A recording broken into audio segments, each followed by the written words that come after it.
வீட்ல வைஃபை அடாப்டர எலி ஒண்ணு கடிச்சிருச்சு. சரி. எங்க சரி, வீட்ல ஒண்ணு எலி தானே ஒண்ணு அப்படின்னு கடிச்சிச்சு. சரி, ஒண்ணு தான் கடிச்சது அப்படின்னு பார்த்தா, இன்னொன்னு வாங்கி போட்டா, அதையுமே கடிச்சிச்சு. இது என்னடா இது அடிக்கடி கடிச்சிட்டே இருக்கு அப்படின்னு மாத்திட்டே இருக்க முடியலன்ட்டு, சரி இத இன்னைக்கு சால்வ் பண்ணிடலாம். நாமளே ரீவொர்க் பண்ணிடலாம் அப்படின்ட்டு இன்னைக்கு எடுத்திருக்கேன். சரி, அதுதான் வந்துட்டு இன்னைக்கு பார்க்க போறோம். சரி, எப்படி இத மேனரா பண்றது? எந்த பிரச்சனையும் வராம எப்படி நம்ம பண்ணிட்டு, அது கரெக்ட்டா ஒர்க் பண்ணுதா அப்படின்றத செக் பண்ணணும். ஸோ இந்த இடத்துல தான் வந்துட்டு பாசிட்டிவ், நெகட்டிவ் எல்லாத்தையும் கரெக்ட்டா செக் பண்ணி பண்ணணும்.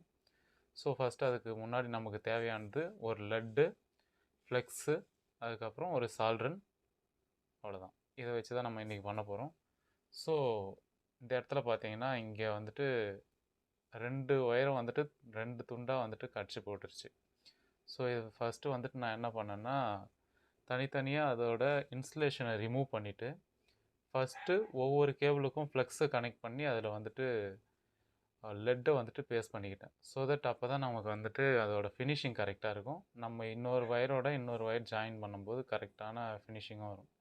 ஸோ இப்போ இந்த இடத்துல பார்க்குறீங்க இல்லைங்களா, அதுதான் வந்துட்டு ஒரு ஒரு ஒயராக வந்துட்டு ஜாயின் பண்ணியிருக்கேன்.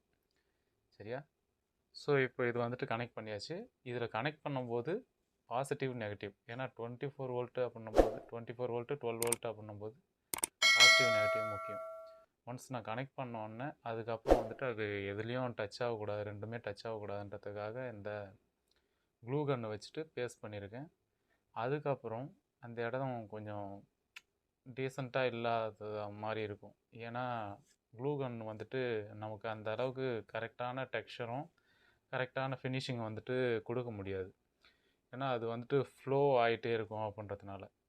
ஒன்ஸ் அதை வந்துட்டு ஃபில் பண்ணதுக்கப்புறம் tape, insulation tape black colour, ஏன்னா பிளாக்கோட பிளாக் வந்துட்டு நமக்கு எதுவும் டிஸ்டர்பாக இருக்காது, பார்க்குறதுக்கும் ஓரளவுக்கு நீட்டாக இருக்கும் அப்படின்றதுக்காக பிளாக் டேப் எடுத்து அந்த இன்சுலேஷன் க்ளூ போட்ட இடத்துல பேஸ்ட் பண்ணியாச்சு.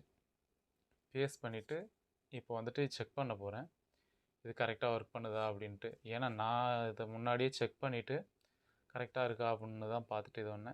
இப்போ பாருங்கள், இந்த இடத்துல 12 வோல்ட்டு பாசிட்டிவ் வந்துட்டு பின்னுக்கு உள்ளே இருக்கும். அதாவது ஃபீமேல் பார்ட்டு தான் வந்துட்டு பாசிட்டிவ், மேலே இருக்கிறது நெகட்டிவ். ஸோ இப்போ பார்த்தீங்கன்னா கனெக்ட் பண்ணிட்டேன், கரெக்டாக ஒர்க் பண்ணுது. நான் மாற்றி கனெக்ட் பண்ணியிருந்தேன் அப்படின்னா அது ஒர்க் பண்ணியிருக்காது, டேமேஜும் ஆகிருக்கும், அதாவது சர்க்கியூட்டு. ஸோ இதை பண்ணும்போது கரெக்டாக செக் பண்ணி பண்ணணும்.